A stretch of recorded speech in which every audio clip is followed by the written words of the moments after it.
What's up guys, and welcome back to our channel. In today's video I'm gonna teach you how to stream without delay on Twitch, so make sure to stay until the end of the video.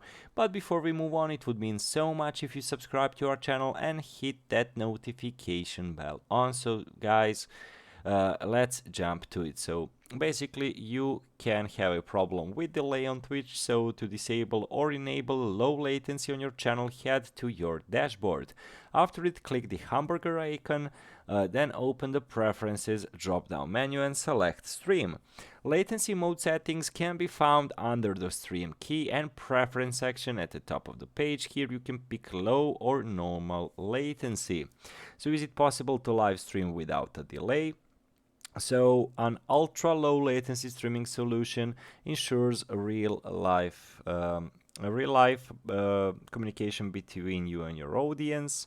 So why is Twitch stream so delayed? A huge amount of processing Twitch does on the thousands of streamers taking place at any one time on the platform introduces a short, unavoidable delay. Your own streaming setup and internet connection also directly impact the delay.